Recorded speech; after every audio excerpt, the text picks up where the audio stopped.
Bonjour à toutes et à tous, bonjour à vous qui êtes en direct, bonjour à celles et ceux qui vont regarder le replay.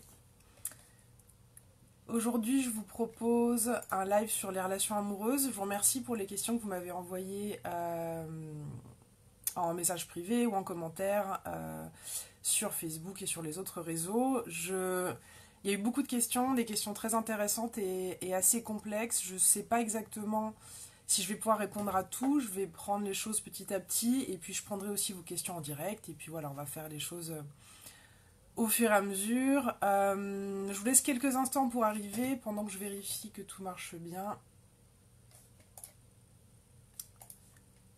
A priori, c'est bon.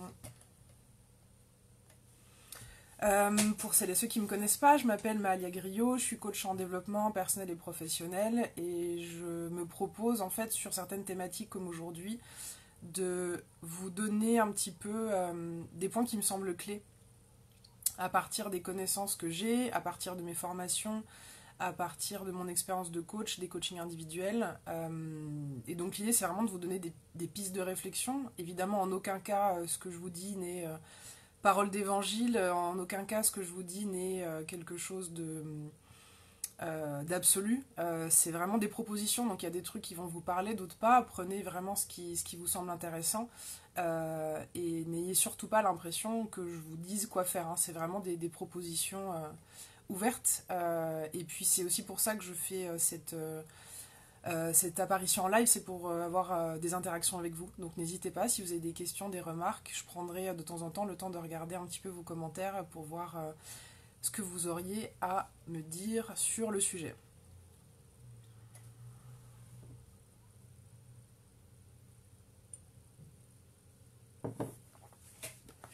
Le premier point que je voulais aborder sur cette question des relations amoureuses, c'était finalement le début, c'est-à-dire être en couple ou pas. Je pense qu'on est dans une société qui est beaucoup régie par des normes. Quand je parle de normes, je parle de choses qui sont habituelles et qu'on considère comme étant ce qu'il faut faire. Ce qui est normal et tout ce qui serait en dehors serait anormal. Juste un rappel ici sur la question de la norme, on parle de statistiques en fait, on parle de chiffres. C'est-à-dire que sous prétexte que 80% des gens font quelque chose d'une certaine manière, on va partir du principe que c'est peut-être la bonne solution, la bonne manière de faire. Ce que je vous propose par rapport au live d'aujourd'hui, c'est un exercice qui n'est pas hyper simple mais qui est intéressant. C'est d'essayer de laisser de côté cette question de normes et de vous autoriser un truc que vous n'avez peut-être pas encore eu l'occasion de faire, c'est de vous poser des questions en dehors du référentiel de la société dans laquelle on vit. Exercice, on est bien d'accord, pas simple mais vraiment intéressant. Si on partait du principe que il n'y a pas ces normes, il n'y a pas ces référentiels, qu'est-ce que vous voudriez d'un point de vue sentimental et amoureux ? Qu'est-ce qui serait le truc qui vous inspirerait ? De quoi est-ce que vous rêvez ? Qu'est-ce qui est important pour vous ? Est-ce que vous avez envie d'être en couple ? Est-ce que vous avez envie d'être en couple avec un homme, avec une femme ? Qu'est-ce que ça veut dire être en couple pour vous ? Est-ce que vous avez envie d'une seule relation ? Est-ce que vous avez envie de plusieurs relations en même temps ? Est-ce que vous avez ce désir profond d'être en couple toute votre vie avec quelqu'un que vous adorez et qui vous adore et c'est ça votre but ? Ou est-ce qu'en fait l'idée même comme ça d'être X décennies ensemble, ça vous hérisse ? Est-ce que vous avez envie de vous marier ou pas ? Est-ce que vous avez envie d'habiter ensemble ou pas ? Est-ce que ça veut dire quelque chose pour vous le mariage ? Ou est-ce que pour vous c'est vraiment un truc administratif ? En fait l'idée c'est quand on travaille sur la question des relations amoureuses, moi j'ai quand même l'impression qu'on ne se laisse pas forcément des temps comme ça pour se dire, pour prendre les choses vraiment à nu et se dire mais qu'est-ce que je veux en fait ? Qu'est-ce qui me parle ? Alors on est bien d'accord que se séparer complètement de la manière dont on a grandi, de ce qu'on a vécu, du fait d'avoir baigné dans des films, des séries, des livres, des Walt Disney où on nous explique peut-être en particulier aux petites filles que finalement la raison de vivre c'est de trouver quelqu'un et d'être heureux et de faire des enfants. En soi, tout ça est ok. Là, je vous propose juste de vous poser la question, mais qu'est-ce que vous voulez? Peu importe là où vous en êtes, que vous soyez célibataire, en couple, que ça aille bien, que ça aille pas bien, peu importe. C'est vraiment l'idée de se dire, qu'est-ce que je veux moi? Et une fois que vous avez ça de manière claire, c'est de l'assumer. Moi, je rencontre des gens dans mon travail qui ne sont pas encore dans la capacité d'assumer qu'en fait, euh, la monogamie, ça, c'est pas leur truc. Ou d'autres qui n'arrivent pas à assumer que la monogamie, c'est leur truc. Parce qu'en fait, en termes de normes et d'injonctions, ça peut marcher dans les deux sens. C'est-à-dire que on peut être dans un milieu classique, on va dire, et avoir les injonctions classiques, c'est-à-dire, eh bien, monogamie, mariage, appartement, enfin, pardon, appartement, mariage, enfant, etc., etc. Ou on peut être aussi dans des milieux un petit peu plus, comment dire, à la marge, en tout cas, qui semblent hors normes, mais qui peuvent aussi mettre une injonction opposée, c'est-à-dire, tu dois ou tu devrais vouloir plusieurs partenaires, tu devrais ne jamais vouloir habiter avec quelqu'un, tu devrais détester l'idée du mariage, etc. C'est là où je vous dis, c'est intéressant pour moi de prendre un temps, de s'extraire en fait des milieux dans lesquels on évolue et de se dire mais en fait qu'est-ce qui me fait rêver moi, qu'est-ce que je veux. Et moi ça je suis convaincue qu'on le sait. Je suis convaincue que cette info on l'a depuis hyper longtemps. Si on arrive à mettre un peu de côté l'influence des gens autour de nous, les éventuels traumatismes de relations passées, ça je vous en reparlerai à la fin avec des exercices concrets. Je pense qu'on a vraiment la possibilité d'avoir accès à cette information, de savoir ce qu'on veut vraiment. En termes d'outils, ce qui peut nous aider à avoir accès à ce genre d'infos, c'est entre autres la méditation. Le fait de se créer peut-être au quotidien des espaces de silence de quelques minutes, ne serait-ce que pour avoir accès un petit peu à son monde intérieur, à se dire mais en fait qu'est-ce que je veux. Donc ça c'était le premier point, c'était vraiment qu'est-ce que vous voulez, est-ce que vous voulez être en couple ou pas, encore une fois peu importe votre situation. L'étape d'après, en fait, pour moi, une fois que vous avez clarifié ça, c'est d'arriver petit à petit à laisser les jugements des autres de côté. Impérativement. Il y aura, quel que soit... Là, je vous parle des relations amoureuses, mais ça marche pour des projets pro, ça marche pour des réalisations artistiques, ça marche pour des choix de vie, des projets, peu importe. Il y aura toujours des gens pour vous dire que ce que vous faites, c'est pas une bonne idée. Il y aura toujours des gens pour dire que ce que vous faites, c'est nul, c'est bizarre, c'est hors norme, c'est... tordu, je sais pas quoi. Franchement, là, en fait, pour moi, à la rigueur, les seules personnes qui peuvent vous donner leur avis sur les choix que vous faites, à la rigueur, ce seraient des experts dans certains domaines qui pourraient vous donner une opinion. Mais quand bien même, ça reste une opinion et ça reste quelque chose que vous pouvez choisir d'entendre, d'adopter ou de laisser de côté. Ça, c'est pas forcément confortable quand on fait des choix de vie qui vont à l'encontre, par exemple, d'une habitude familiale. Alors quand je parle de choix de vie, je mets de côté la question de l'orientation sexuelle parce que pour moi l'orientation sexuelle c'est pas un choix en fait, c'est plus compliqué que ça. Et autant on peut choisir la manière dont on le vit, autant on peut guère choisir la personne qui va nous attirer. Enfin ça c'est mon opinion pour le coup, je l'assume complètement. Donc je parle pas d'orientation sexuelle, je parle vraiment de la manière dont on choisit de vivre. L'idée c'est vraiment de se dire ok, si la manière dont je vis et si vous êtes en couple, si la manière dont on vit nous convient, finalement, la question de savoir ce que les autres en pensent, on s'en fout. Et là-dessus, j'ai envie de dire, essayez même pas de vous justifier en fait. Parce que, à la rigueur, ce que vous pouvez choisir de faire si ça vous parle, c'est prendre le temps d'expliquer certains choix à des gens qui vous sont proches et qui sont prêts à écouter en fait pourquoi vous avez fait ces choix-là et en quoi ça vous rend heureux. Mais l'idée, ce serait de faire une différence assez claire entre le choix d'expliquer des trucs et le fait de se justifier.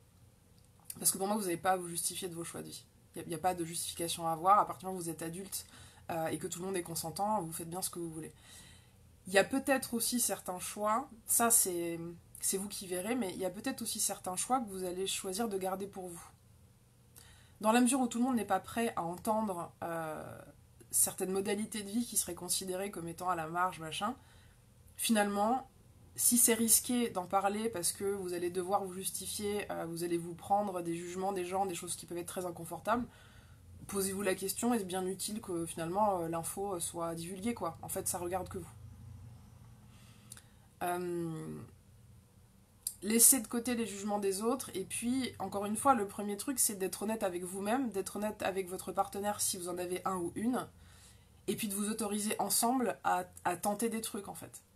À essayer des trucs, à essayer des modalités de vie qui vont certainement vous convenir ou pas, mais en tout cas, il n'y a que vous qui allez pouvoir le savoir. Alors, il y a une question qui m'avait été posée avant le live, par une femme qui a fait le choix avec son compagnon de vivre chacun chez soi.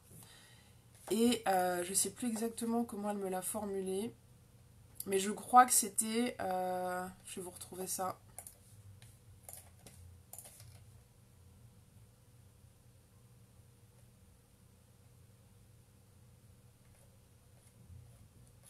Je ne retrouve plus la formulation exacte, mais en gros, il me semble que c'était... Nous avons le fait de vivre chacun chez nous. Ah, ça y est, j'ai trouvé. Je suis une célibataire en couple, me dit-elle, c'est-à-dire chacun chez soi. Choix assumé par nous deux, donc forcément, ce que vous pouvez nous dire à ce sujet m'intéresse. Alors, déjà, la notion de célibataire en couple, alors je vous renvoie vers le bouquin de Nathalie Lefebvre qui est super. Encore, ça renvoie à la question de c'est quoi être en couple. Est-ce que c'est forcément habiter ensemble ou pas? En tout cas, c'est encore perçu par la société, le fait d'être chacun chez soi, comme pas un vrai couple. Mais en fait, qui décide ce que c'est qu'un vrai couple? En fait, c'est le couple, c'est vous. Il n'y a que vous qui savez, en fait, quel est le degré d'engagement, quelles sont les modalités de vie qui constituent pour vous un couple ou pas. Donc sur cette question de vivre chacun chez soi, choix assumé par nous deux, me dit-elle, moi j'ai rien à répondre en fait, j'ai pas de commentaire à faire.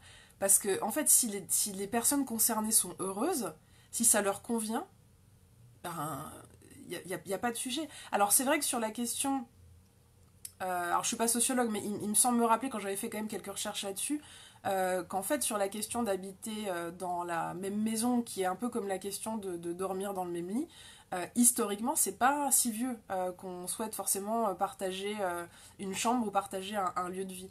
Il y a toujours eu la question de l'argent, c'est-à-dire est-ce qu'on a suffisamment d'argent pour avoir plusieurs maisons, etc. et pas passer 24 heures sur 24 ensemble, parce que ça convient pas forcément à tout le monde.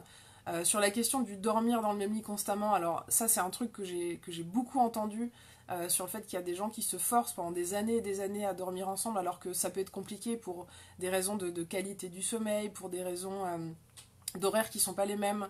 Et en fait ça peut vraiment créer des difficultés hyper importantes et les gens se mettent à se détester alors qu'en fait s'ils choisissaient de peut-être aménager cette question-là, ça adoucirait complètement le truc et ça serait plus un problème. Donc voilà, en tout cas, pour cette question-là, chacun chez soi, c'est chez chacun voit. Si ça vous parle pas du tout, vous, dans votre conception de ce que vous avez envie de construire avec l'autre, d'être dans des lieux de vie séparés, c'est ok. Si ça vous parle pas du tout d'être dans un lieu de vie avec l'autre personne tout le temps, c'est ok. C'est vraiment... La première étape, c'est d'être, je dirais, honnête avec vous-même. Je regarde s'il y a des questions. Bonjour Marie-Céline. Ok. Alors, on m'avait demandé aussi si j'avais des conseils ou des idées pour démarrer et maintenir une relation amoureuse au quotidien. Donc j'imagine à long terme. Alors pour moi, le premier truc à faire dans une relation amoureuse, c'est de vous occuper de vous. En fait. C'est de vous occuper de vous-même dans le sens prendre soin de vous, prendre soin de vos besoins, cultiver des projets qui sont les vôtres, cultiver des activités qui vous plaisent. Être bien dans ses pompes en tant qu'individu, forcément, ça augmente la possibilité que vous soyez bien ensemble avec quelqu'un d'autre. Donc pour moi, c'est le travail, alors pas forcément un travail de développement personnel au sens thérapeutique, etc., mais cultivez votre bonheur à vous. Voilà, c'est ça le truc. Cultivez votre bonheur à vous, et ça sera une très très grosse partie de ce qui va permettre au couple de s'épanouir, d'évoluer et d'être heureux. Une autre clé qui me semble hyper importante sur le long terme, si ce n'est la plus importante à mon avis, c'est la communication. Quand je parle de communication, je parle de la nécessité, et j'insiste sur le mot nécessité, de se parler, de se dire les choses, autant les choses qui vont bien que les choses qui vont pas bien. Et en fait, il y a une erreur ultra classique qui est celle de dire les trucs qui vont pas quand on est déjà en train de s'engueuler. Ça ne marche pas. C'est pas compliqué, ça marche pas. Quand on est déjà émotionnellement secoué, sur la défensive, heurté, triste, en colère, c'est certainement pas le bon endroit pour pouvoir entendre ce que l'autre a à nous dire et pour pouvoir soi-même déposer ce qu'on aurait besoin d'aller travailler dans le couple. Donc ça, l'idée, c'est vraiment d'accepter l'inconfort temporaire, d'amener un sujet pas super agréable quand ça va bien, dans le but de limiter l'inconfort bien plus grand, de jamais parler des trucs au bon moment, et résultat, il n'y a rien qui avance. C'est vraiment une question de rapport à la satisfaction différée. C'est-à-dire, j'accepte que là, maintenant, je vais aborder tel sujet, ça va pas être hyper confortable, mais au moins, ça va nous permettre de l'évoquer réellement. Et si je l'évoque, ou si l'autre l'évoque suffisamment tôt, ça va nous éviter que ça nous pète à la gueule dans 2 mois, 2 ans, 10 ans. Et en fait, souvent, moi j'ai quand même fait pas mal d'accompagnement de couple à un moment donné. Un des plus gros tafs, c'est de bosser, quand les gens ont été ensemble depuis plusieurs années, c'est d'aller travailler toutes les piles de ressentiments et de trucs pas digérés, et de trucs qui n'ont pas été dits, qui n'ont pas été entendus. Et c'est ça qui fait en général le lit de situations où parfois c'est pas possible de rattraper le truc, où il y a trop de passifs négatifs en fait, et ça devient très compliqué de construire quelque chose à partir d'un état de fait comme celui-là. Donc moi je vous encourage à faire preuve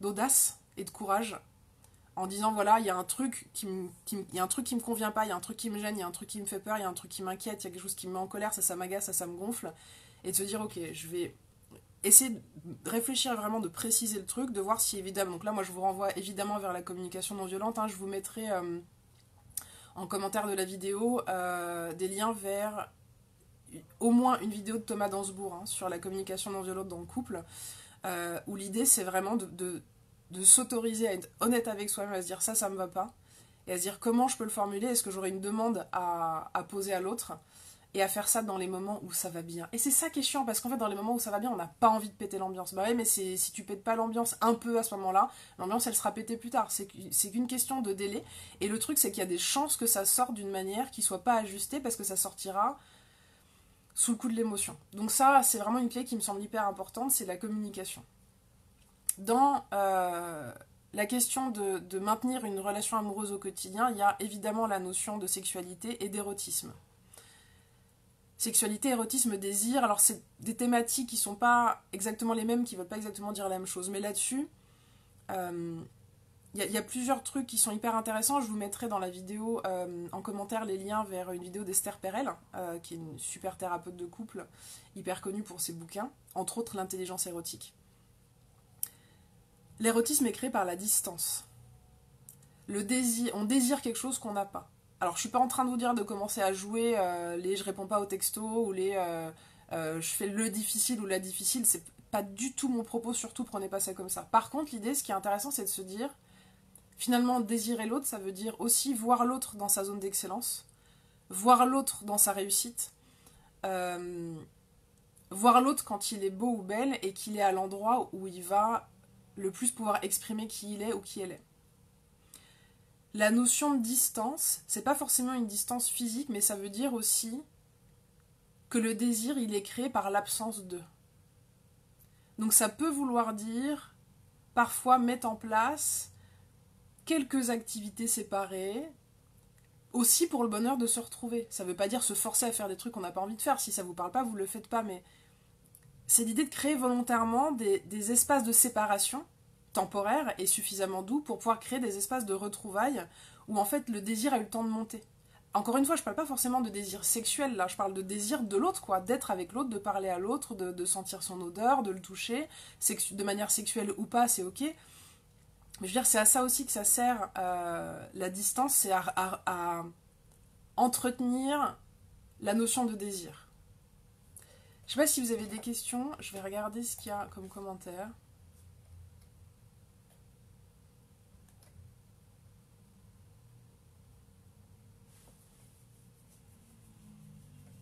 Alors, Céline, tu me demandes comment gérer une relation à distance 800 km. En fait, ça dépend énormément déjà de la manière dont vous êtes rencontrés. Est-ce que vous vous êtes rencontrés en étant au même endroit? Est-ce que vous êtes rencontrés à distance? Est-ce que vous vous êtes déjà beaucoup vus ou pas? Parce que ça pose pas tout à fait les mêmes défis quand on se connaît déjà très bien et qu'après il y a une distance, ou quand c'est vraiment comme ça que la relation se construit. Ce sont deux choses différentes. Ensuite, il y aurait la question de savoir est-ce que c'est une distance qui a priori pourrait à un moment donné se résorber? C'est-à-dire l'un viendrait ou l'autre viendrait ou les deux se retrouveraient ailleurs? Ou est-ce que c'est pas le sujet? Est-ce que c'est un peu tôt? À quel moment c'est un sujet qui peut être abordé? Alors tu me dis que vous voyez tous les 15 jours. Ok, dans ce cas-là, la question que j'ai envie de te poser, puisque tu me dis comment gérer une relation à distance, c'est quels sont les problèmes que tu éprouves? Parce qu'en fait, une relation à distance, c'est vaste comme question. Qu'est-ce qui, toi, te pose problème dans le fait qu'il y a de la distance? Et ça, c'est très différent selon les gens. Il y a des gens, ça va être de pas... Alors, on retombe un peu là sur les 5 langages de l'amour. Il y a des gens pour lesquels ça va être de pas toucher l'autre, de pas être en présence physique de l'autre, ça va être très compliqué. Il y a des gens pour lesquels ça pourra être contrebalancé par la communication, par le fait de, voilà, de se parler, de se téléphoner, de se dire des mots doux. Ça peut aussi poser la question de ce que vous faites ensemble quand vous vous retrouvez. Est-ce que vous avez envie de prioriser le fait d'être ensemble? Est-ce que vous avez envie aussi de partager des moments avec d'autres personnes qui vous entourent et que vous appréciez? Qu'est-ce qui vous va comme ça? Alors tu me dis, Céline, ce qui te frustre, c'est de ne pas être plus naturel et spontané. Alors en quoi la distance fait que tu te sens pas naturel et spontané? Parce que ça peut être plusieurs choses, plusieurs liens différents.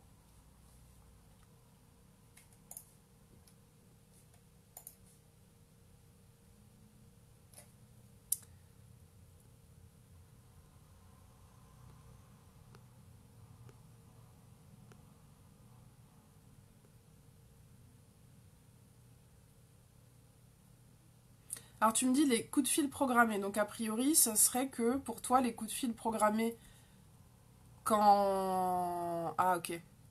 Les coups de fil programmés, le fait de tout caler à chaque fois, donc c'est quoi? C'est l'organisation. Donc le fait que vous êtes à distance pour toi, ça a eu comme conséquence jusqu'à maintenant que la manière dont vous avez choisi de fonctionner ensemble, c'est de caler un certain nombre de rendez-vous pour vous assurer d'être en lien.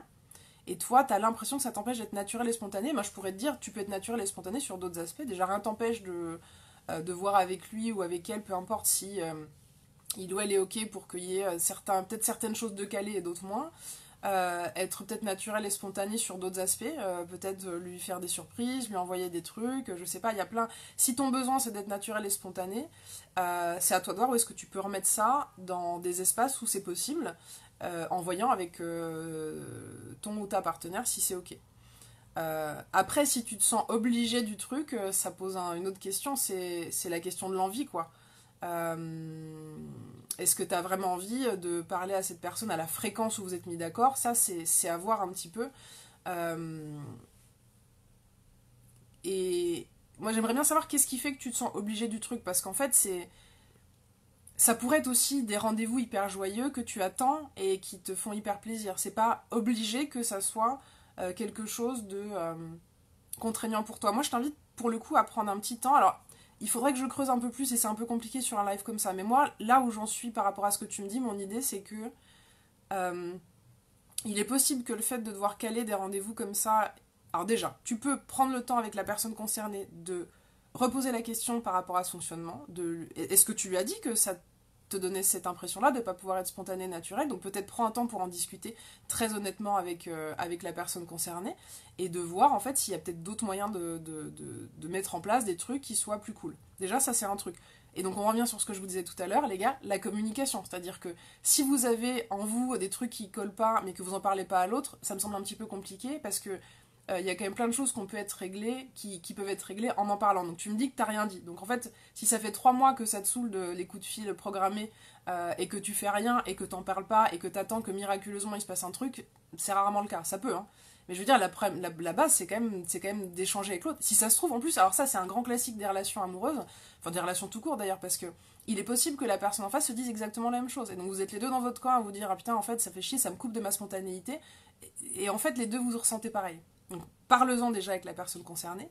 Et après, moi, je pense que j'irai voir sur la question de ton rapport à toi. Alors donc là, rien à voir avec l'autre personne, mais ton rapport à l'obligation et à la contrainte. C'est-à-dire, est-ce qu'il y a d'autres aspects dans ta vie où l'obligation et la contrainte te posent un problème? En tout cas, ce que tu perçois comme une obligation ou une contrainte, parce qu'on est bien d'accord, c'est un choix, en fait. Personne te force. Tu n'as pas un pistolet sur la tempe pour te dire appelle cette personne à telle heure. Hein. C'est un choix que tu fais. Mais c'est un choix que tu ressens comme contraint. Donc moi, j'irai explorer la question de la contrainte. Et d'aller regarder tes croyances limitantes sur je suis obligé de, je dois, nanana. Tu peux regarder sur ma chaîne le il faut et je dois. Et la vidéo sur les croyances, parce qu'à mon avis, on est là-dedans. Donc, parle-lui, parlez-en. Et vous allez pas mourir en fait. C'est ça aussi le truc, c'est que parfois on n'ose pas aborder certains sujets ou certains ressentis parce que il y a une espèce de peur comme ça, inconsciente et intrinsèque de l'autre va pas le supporter, l'autre va mal le prendre. Et surtout en fait, la vraie peur c'est l'autre va arrêter de m'aimer, de m'apprécier si je lui dis qu'il y a un truc qui me convient pas. Bah en fait non, ça arrive rarement. Ça arrive pas même. Quand on dit à quelqu'un en fait ça pour moi c'est pas super, comment on peut faire autrement?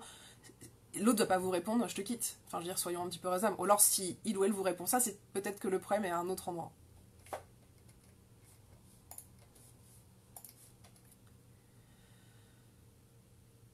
Une autre question qui m'avait été posée, c'était sur la notion d'authenticité dans le couple. Comment est-ce qu'on reste authentique? Parce qu'effectivement, dans l'espace des relations amoureuses, c'est quand même beaucoup là où on est dans le fait plaisir, on a envie et besoin de plaire, évidemment, de se sentir aimé. Et parfois, ça peut entraîner des difficultés à être soi-même, c'est-à-dire en gros à pas mentir quoi, sur ce qu'on est, sur ce qu'on aime, ce qu'on n'aime pas, etc. Là-dessus, moi j'ai envie de vous dire, il y a un exercice qui peut être intéressant, c'est d'essayer de partir du principe que tous les fonctionnements de l'autre ont un sens. Tout ce que l'autre fait ou fait pas, dit ou dit pas, ça a un sens dans son monde, dans la manière dont il ou elle a grandi, dans son référentiel et dans les choix qu'il ou elle a fait. Ça veut pas dire que ça doit vous convenir, ça veut juste dire que c'est légitime et ça a une logique. Même si l'autre peut pas vous l'expliquer des fois, ça a une logique. Donc là, l'idée, ce serait d'essayer de séparer le « ce que tu fais, c'est nul » de « ce que tu fais me convient pas ». Est-ce que j'ai un exemple à vous donner? Je peux vous prendre l'exemple des retards. Vous êtes en couple avec quelqu'un qui est en retard, mais genre vraiment, genre des 3/4 d'heure, 1 heure de retard. Bon, déjà, il y a des gens qui ont un problème avec la gestion du temps et ça je peux vous l'assurer parce que j'ai eu des clients comme ça, pour qui ça nécessite un travail énorme pour arriver à être à l'heure. Donc c'est une question de rapport au dépêche-toi, message contraignant, machin, je vous passe les explications, mais parfois les gens n'ont pas directement la main sur leur comportement, c'est-à-dire qu'il y a des comportements qu'on ne peut pas changer du jour au lendemain, parce qu'en fait ils sont créés, ou en tout cas, ce sont des modes de fonctionnement tellement ancrés qu'il y a un travail nécessaire pour les désancrer. Donc, si on prend cette histoire du retard, l'idée ce serait d'arriver à faire la différence entre t'es vraiment un connard d'être en retard tout le temps et ça fait 3 fois là que t'as à peu près 1 heure de retard à rendez-vous, moi ça me convient pas. Je sais pas si vous voyez la différence. En fait, l'idée c'est d'essayer, et encore une fois c'est un exercice qui est intéressant et qui est pas super simple, mais plus vous allez le faire, plus ça va être facile, de sortir de la notion d'évaluer si ce que l'autre fait ou fait pas est bien ou mal, mais plutôt de rester sur la question du comportement. De sortir du jugement, de savoir si c'est une bonne idée ou une mauvaise idée, si c'est une bonne personne ou une mauvaise personne, mais de se dire finalement en quoi ce comportement va m'impacter. Par exemple, sur la question du retard, en gros, c'est que je vais me retrouver 3/4 d'heure, 1 heure à attendre, et ça me va pas. En fait, l'idée, c'est de prendre l'autre comme il est, virgule, en étant au clair sur ses besoins à soi. Alors, dites-moi si je suis pas claire, parce que c'est un truc un petit peu subtil, mais l'idée, c'est d'essayer d'être bienveillant sur le fond quand vous regardez les comportements de l'autre, même les comportements qui vous emmerdent. D'être bienveillant sur le fait que l'autre fait pas ça pour vous emmerder, c'est quand même extrêmement rare, il fait pas ça pour vous heurter, il fait pas ça pour vous blesser. Si vous êtes vraiment dans une relation où vous avez la preuve que l'autre fait ça pour vous faire chier, là on a un problème, on est sur des comportements pervers. Alors je vais même pas rentrer dans le truc des pervers narcissiques parce que c'est trop compliqué et je trouve qu'on fourre un peu tout là-dedans et ça m'intéresse pas, mais si vraiment vous avez l'impression qu'il y a de la cruauté, là il y a un sujet et à mon avis ça il faut aller le travailler parce que ça va niquer votre estime de vous. Moi je coach des gens, j'ai coaché une nana il y a pas très longtemps qui a dû vraiment bosser comme une dingue pour reconstruire son estime d'elle-même parce qu'elle était avec un partenaire alors qu'elle a choisi, on est bien d'accord, mais ça a été très compliqué pour elle parce qu'il arrêtait pas de la critiquer physiquement, lui dire qu'elle était un peu trop grosse, un peu machin. Donc ça commençait petit à petit. Et en fait, c'était des remarques constantes, des remarques sur ce qu'elle mangeait, des remarques machin. Donc ça, pour moi, c'est non en fait. Il y a un moment donné, si vous êtes avec quelqu'un et ça détruit votre estime de vous et vous vous sentez comme une merde constamment, il y a un souci. Là, moi, je vous invite à aller consulter, coach ou psy, si vraiment vous êtes en souffrance, pour aller voir où se situe le problème ou éventuellement envisager une thérapie de couple pour essayer de recaler les comportements. Donc, si vous voulez, en dehors de ça, non, les gens vous font pas des trucs pour vous faire chier. Non, les gens n'ont pas envie de vous faire du mal. Par contre, voilà, l'idée c'est vraiment de séparer l'intention et le jugement de la notion du comportement. Il y a aussi un autre truc dans ces histoires d'adaptation de comportement, c'est aussi la patience. Alors je sais pas exactement d'où ça vient cette idée-là. Peut-être Walt Disney et consorts, mais il y a quand même un truc que j'ai repéré à plusieurs reprises chez les gens que j'ai pu accompagner, c'est qu'il y a quand même une idée selon laquelle un couple qui marche, tout devrait marcher tout de suite. Et en fait, c'est mettre de côté l'essence même du relationnel. La nature du relationnel, c'est quand même deux mondes, deux univers qui se rencontrent.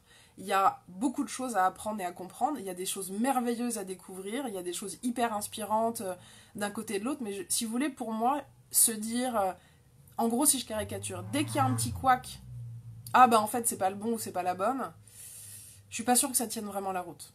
Après, vous pouvez complètement ne pas du tout avoir l'élan d'avancer et de travailler certaines difficultés avec telle ou telle personne. Peut-être que finalement, les sentiments que vous éprouvez pour la personne ne sont pas suffisamment forts pour que vous ayez envie d'investir un espace comme ça qui demande quand même un minimum d'énergie et de focus. Et ça, c'est complètement ok. Mais par contre, faites gaffe parce que l'idée vraiment qui traîne, genre... ah putain, ça va un peu avec tous ces trucs d'âme sœur. Tout ça autour de l'idée de, en fait, il y a une personne qui vous est destinée. Et donc en fait, le jour où vous la rencontrerez, tout sera merveilleux constamment.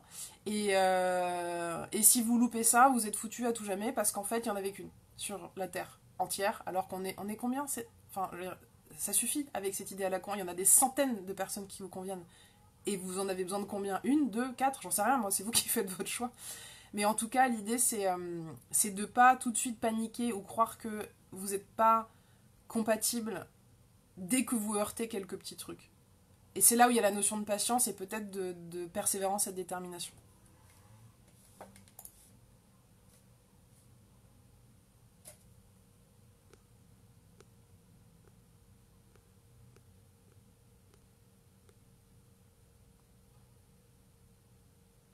Oui, Céline, pas facile de sortir toutes ces croyances, mais c'est juste c'est une question de travailler un peu. Hein. Donc un petit rappel sur les croyances, vous prenez une feuille, un crayon, vous écrivez vos croyances sous la forme la plus simple possible en disant quand c'est le cas je dois machin, je truc, je bidule, vous les barrez, vous les brûlez. Donc en fait pas facile de sortir de toutes ces croyances, ben en fait si, il suffit de bosser en fait, il suffit de se mettre au boulot. En tout cas c'est sûr que ça te permettra certainement de changer de ton point de vue sur la question de ce que tu ressens comme une obligation. Et d'en parler, je le répète, d'en parler avec la personne en face concernée quand même. Alors, une autre question qui m'a été posée, je vais reprendre la formulation parce que c'est une question assez complexe. Alors je vous lis un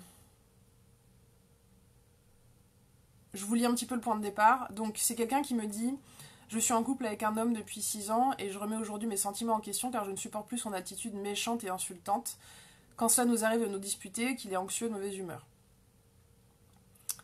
Il revient, alors je vous saute les détails, il revient parfois plus tard s'excuser à demi-mot, mais selon lui, je suis trop fragile et susceptible, même puérile.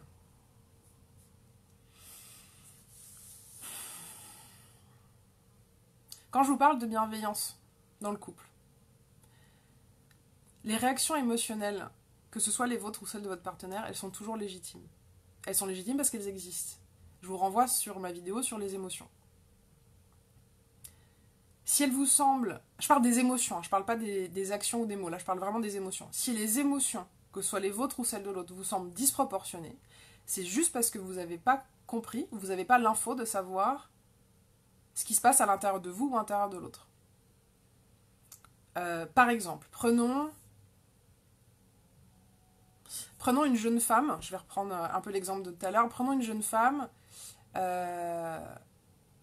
qui aurait été en léger surpoids pendant l'adolescence et à qui sa famille aurait dit toute l'adolescence, t'es grosse, ça suffit, genre voilà, hop, on t'envoie nutritionniste, régime, tout le bordel. Bon, mettons que cette femme maintenant, elle est, je sais pas moi, 30-35 ans. Bon, son rapport à la nourriture, ça va à peu près. En tout cas, elle est plus en surpoids, donc ça ne se voit pas, entre guillemets, pour les gens qui savent pas qu'il y a eu un passif là-dessus. Mettons que son compagnon... Mettons que ce soit une femme qui soit restée gourmande et que son compagnon lui fasse des remarques sur le fait qu'elle prenne systématiquement des desserts au resto, par exemple, ou des goûters, ou je sais pas quoi. Et ça pourrait être des remarques du style « Ah là là, mais quelle gourmande, c'est là, tu vas en prendre 2 en plus, bah ça va, on se refuse rien. » Bon. L'intention sur des blagues comme ça, déjà, moi je trouve ça naze perso, mais peu importe, ça c'est un peu plus subjectif, mais l'intention sur des remarques comme ça est pas forcément de détruire l'autre, mais étant donné le passé que la personne a eu, ça peut être dévastateur. Donc mettons que cette nana en question, sur une remarque de « Ah, t'as encore pris un dessert », boum, elle se met à chialer au resto. Okay. Elle se met à chialer d'un coup parce qu'en fait, ça lui rappelle toutes ces années où on l'a traitée de grosse, où elle se sentait comme une merde, etc., à l'adolescence, etc. Et donc on pourrait dire de cette nana « Oh là là, putain, elle est hyper sensible, c'est trop chiant, tu lui souffles dessus, elle chiale. » Mais en fait, putain, les gars, ça n'existe pas, en fait. Personne, aucun être humain normalement constitué, donc je laisse de côté les éventuelles pathologies, hein, mais aucun être humain normalement constitué n'a des émotions disproportionnées. Ça n'existe pas, en fait. Ça n'existe pas. Comme les ordinateurs, il y a quand même des parties qui sont très mécaniques dans l'humain, et en fait, une émotion, elle est générée par une suite d'événements, d'informations, de pensées, même si vous n'avez pas accès à pourquoi ça se pose comme ça, c'est légitime, c'est normal, c'est logique. Donc déjà, dire à quelqu'un qu'il est susceptible, pour moi, il y a un problème. Pour moi, la susceptibilité n'existe pas. Il peut y avoir des capacités plus ou moins faciles à entendre des remarques, à entendre des critiques qui sont négatives. Déjà, la question moi, que j'ai envie de poser, c'est est-ce que la critique ou est-ce que la remarque, elle est constructive ? Ok. Donc, déjà, pour moi, il y aurait un recalage peut-être à faire sur cette question d'être trop fragile ou susceptible. Mais pour moi, le recalage, il aurait à être entre toi et toi-même d'abord. Je sais que tu vas regarder le replay après, donc je m'adresse directement à toi. Non, tu n'es pas fragile. Non, tu n'es pas puéril. Non, tu n'es pas trop sensible. Non, tu n'es pas susceptible. C'est faux, en fait, ça n'existe pas. Donc déjà, tu peux travailler d'abord entre toi et toi-même, travailler tes croyances, je suis puéril, je suis machin, pour t'assurer qu'en termes d'estime, t'es au clair là-dessus.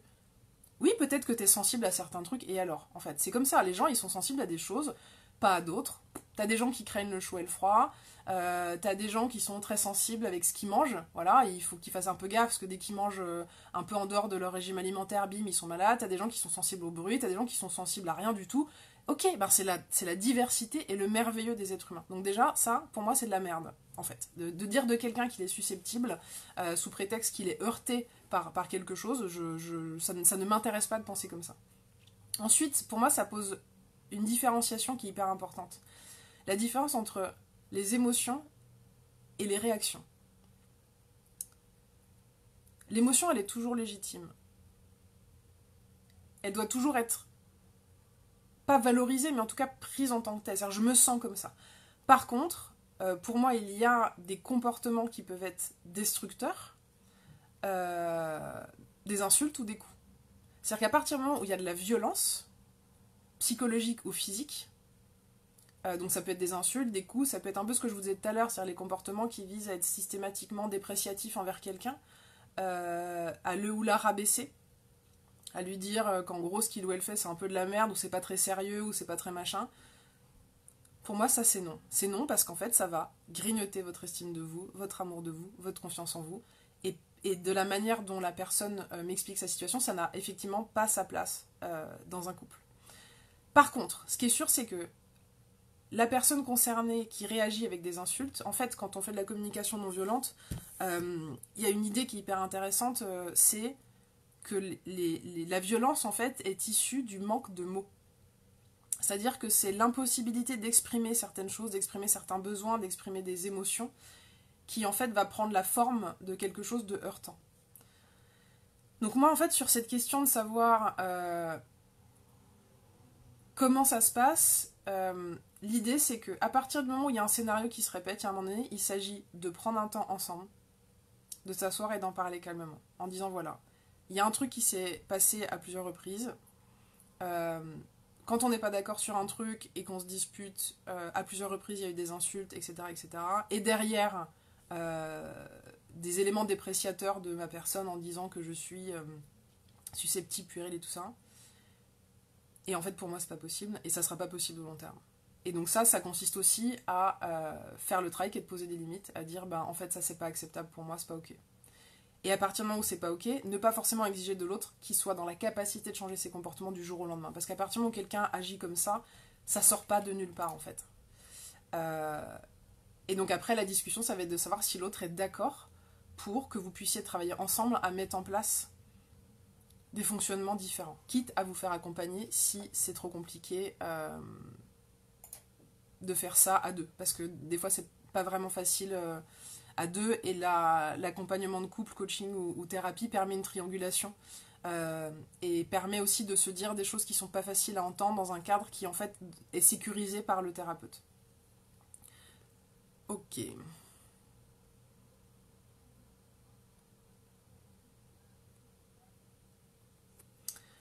Quand je regarde par là, je regarde mes notes. Ne croyez pas que je suis en train de traîner sur Instagram.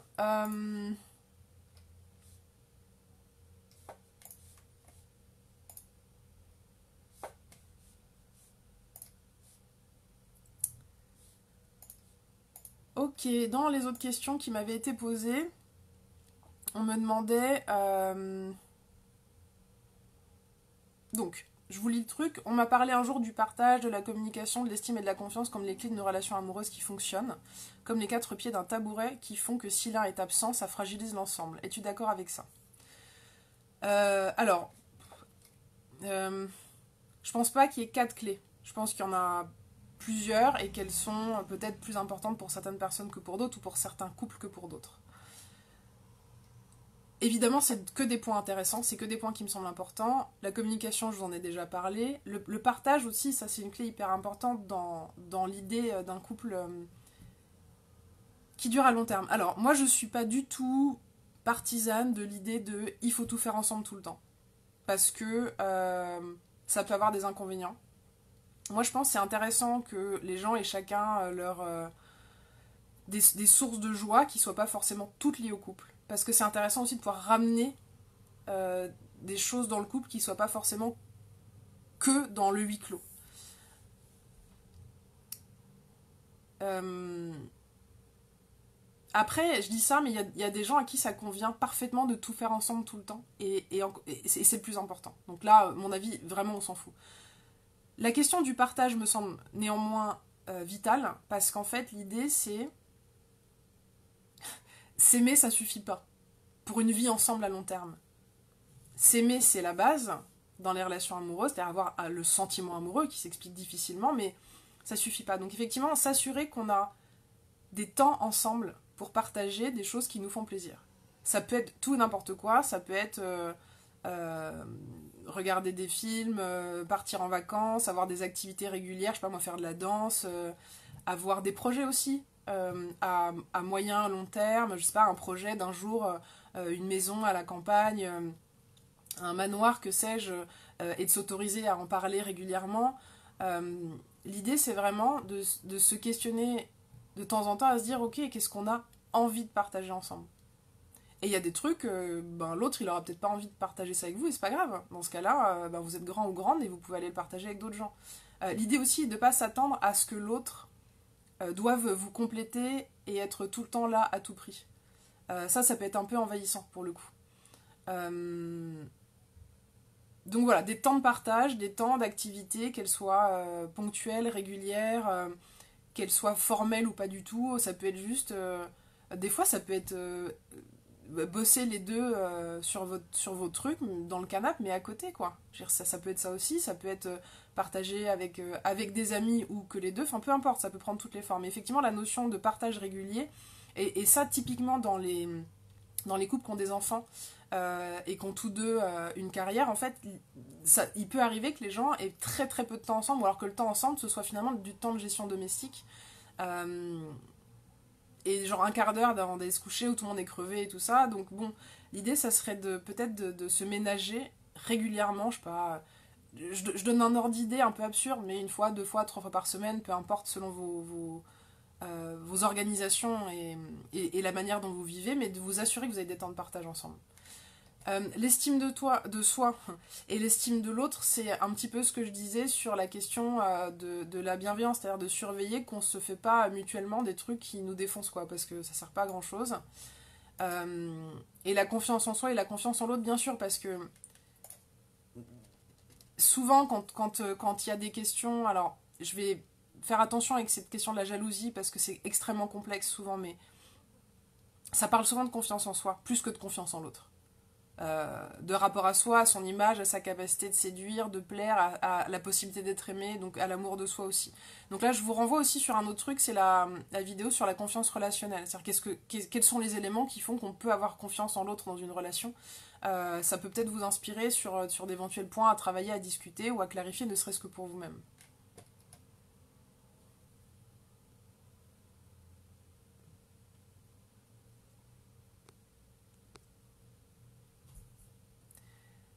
Natalia, tu me dis: je remarque que je ne supporte plus certains défauts de mon mari qui sont en réalité exactement les mêmes que les miens. Par exemple, je procrastine beaucoup et quand c'est lui qui le fait, ça m'exaspère. Comment faire pour que je ne lui en veuille pas vu que c'est moi le problème? Déjà, j'ai envie de commencer par te féliciter parce que ça demande pas mal de courage, moi je trouve, de voir les effets miroirs. Alors, en dev perso, on dit que il arrive que quand le comportement de quelqu'un nous exaspère, ça peut être parce qu'en fait, ça nous renvoie à quelque chose, soit qu'on fait nous-mêmes, et qui nous plaît pas en fait, soit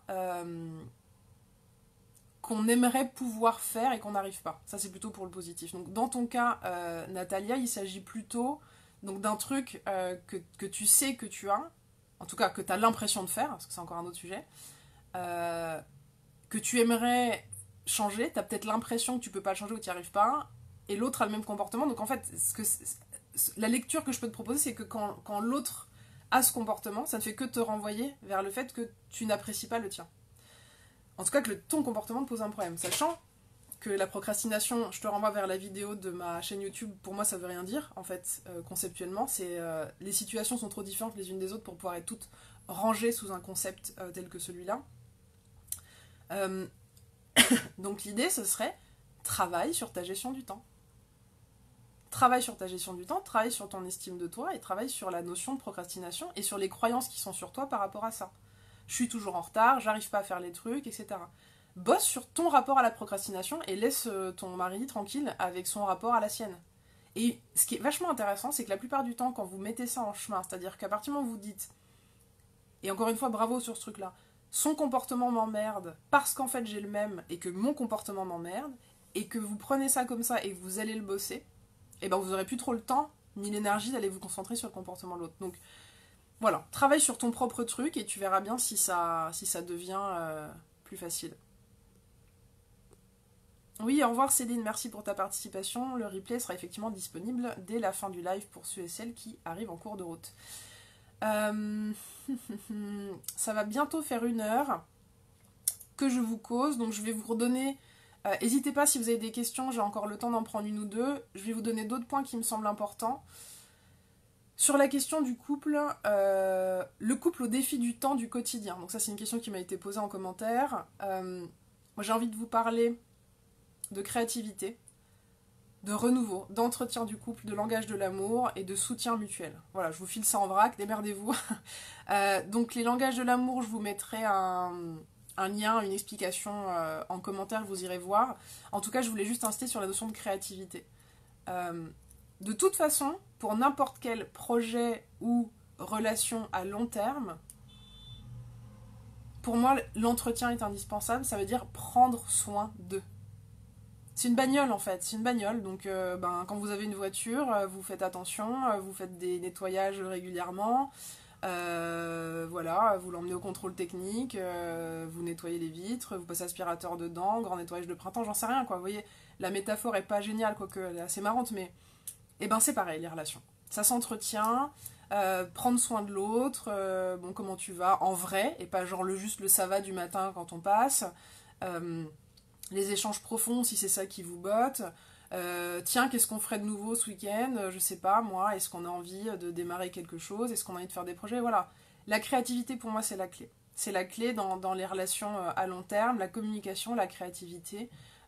Et puis l'honnêteté, encore et toujours d'abord l'honnêteté entre soi et soi-même, parce que si vous n'êtes pas honnête avec vous, ça va être très compliqué pour pouvoir ne serait-ce que dire à l'autre ce dont vous avez envie ou besoin. Et vous savez quoi? En fait, dans une relation amoureuse, l'autre vous aime, donc tout ce qu'il a ou tout ce qu'elle a envie de faire, c'est de prendre soin de vous et de vous donner ce dont vous avez envie. Donc voilà, c'est à vous aussi de savoir le truc.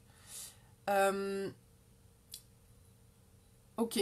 Il y avait d'autres questions, mais qui me semblaient un peu plus compliquées à évoquer comme ça. Je voudrais vous donner, pour terminer, des petits exercices. Alors, ça s'adresse autant aux personnes qui sont célibataires qu'aux personnes en couple. L'idée, en fait, c'est comment est-ce qu'on fait des nettoyages? Comment est-ce qu'on nettoie? Donc là, je vous parle de trucs entre vous et vous. Hein.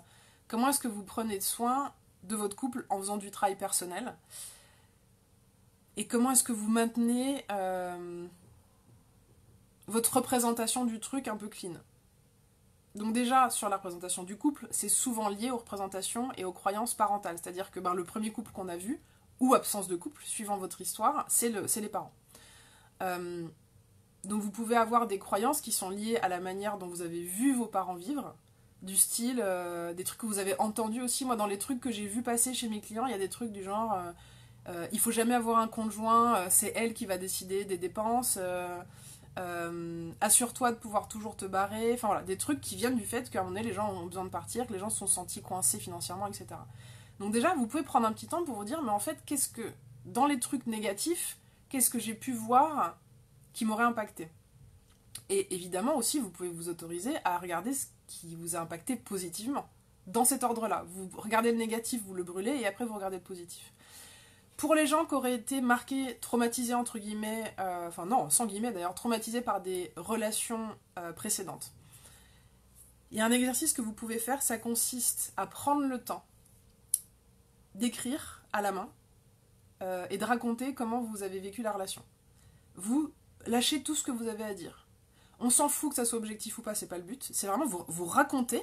Alors, vous pouvez évidemment faire ça avec un thérapeute, ça machin, mais là je vous donne les trucs que vous pouvez faire tout seul. Vous racontez le récit de la relation passée. En quoi ça vous a coûté, en quoi ça a été compliqué pour vous, en quoi ça vous a impacté, qu'est-ce qui a été dur. Vous dites tout ce que vous avez à dire, vous essayez vraiment de sortir le maximum de trucs.